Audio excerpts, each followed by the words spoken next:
Ashama akkam jirtu kabajamtoota daawwattoota Oromiyaa Miidiyaa Neetwork oduu ijoo isaa kanaaf qabnuun isinitti hima.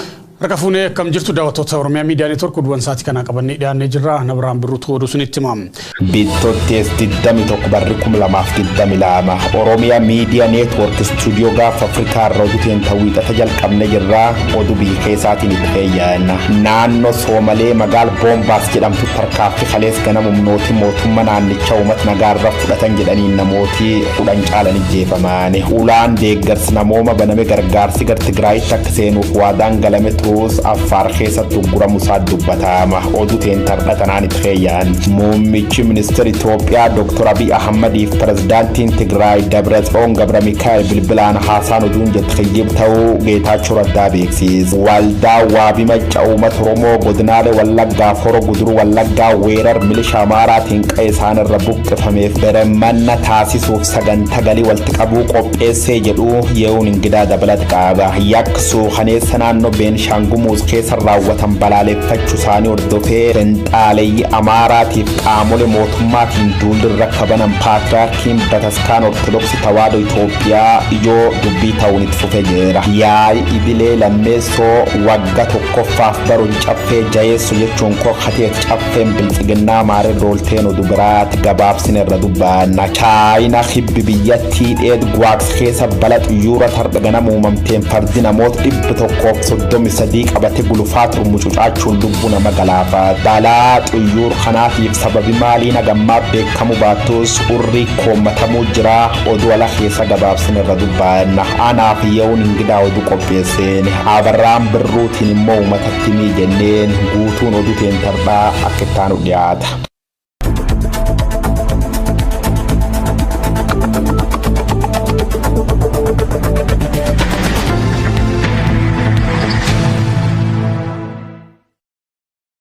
jalqabarratti caffeen Oromiyaa yaa'ii idilee lammaffaa waggaa tokkoffaa bara hojii caffee jaaffaa gaggeessuu eegalee jira. Yaa'ichi gabaasa raawwii qaama raawwachiisaa naannichaa pirezidaantiin Oromiyaatiin dhiyaate dhaggeeffatee jira.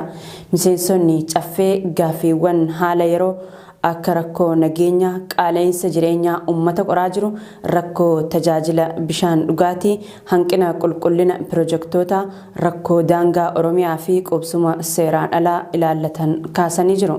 Yaa'iin caffee gaggeeffamu irratti wixineewwan labsii garaagaraa irratti ni mari'ata jaamee eegama.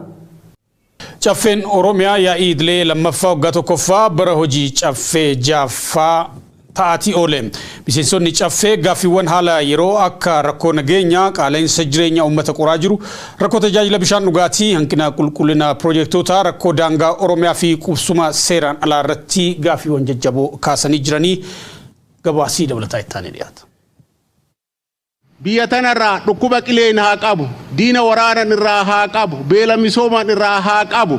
Caffeen Oromiyaa yaa'ii idilee lammaffaa waggaa tokkoffaa bara hojii caffee jaaffaa jedhamu taa'aa oole.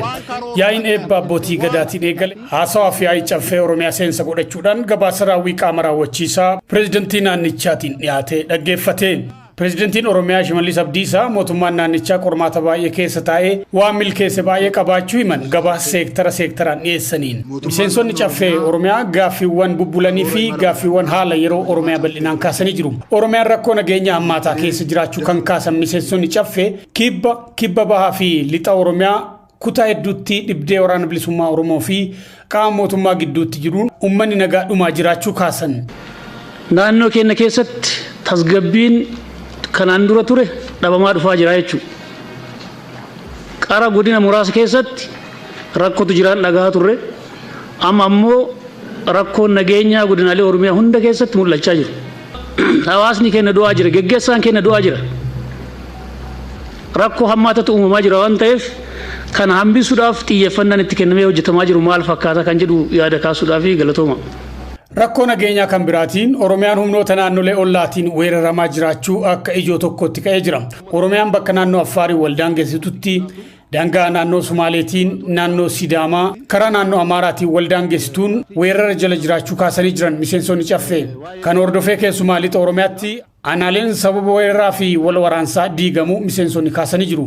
Lammiileen hedduun dhumuu fi qe'eerraa buqqa'uullee himan miseensonni caffee kanaa. Kutaa rakkoon nageenyaa jiru baay'eetti karaawwan cuccufamanii sochiin uummataa ugguramuullee dhimma jabaa ta'ee ka'ee jira. Qubsumni seeraan alaas gaaffii yeroo ta'e gaafatamee jira.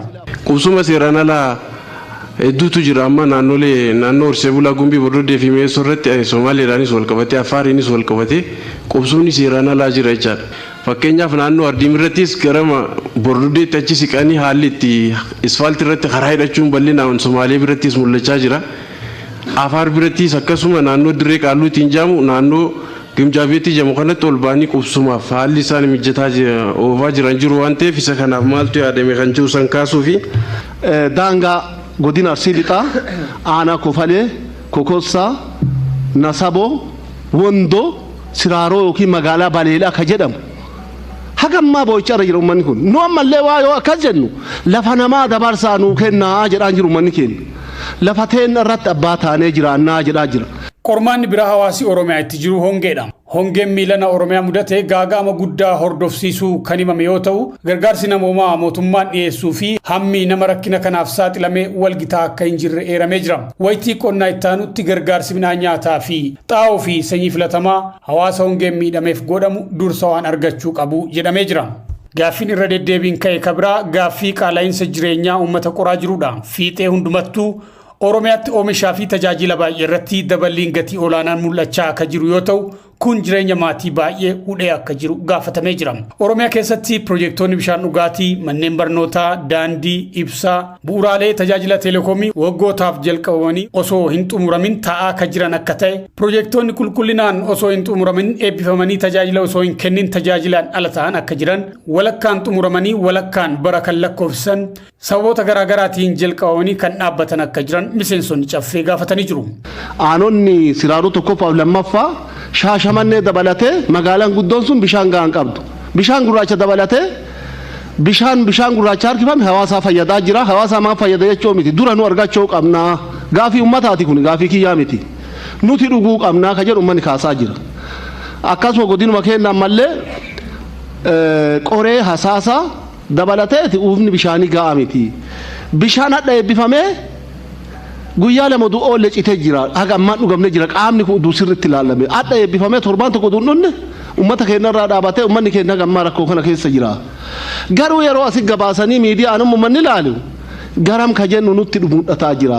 Bishaaniinis ol qabatee ifaanis ol qabatee neetworkiinis ol qabatee rakkoon hammaataa jira waan ta'eef kanarratti keessattuu ifaadhaan wal qabatee pooliidha kan dhaabachaa jiru malee uummanni keenya irraa fayyadamaa jiru.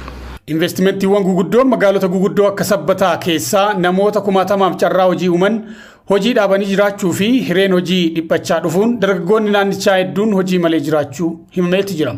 Gaaffilee miseensonni kaasan irratti pireezidantiin naannichaa fi hoogganoonni seektara deebii kennanii jiru. Caffeen Oromiyaa kun caffee filannoo bara darbeen hundaa'e yoo ta'u guutumatti paartii tokkicharraa kan ijaaramedha.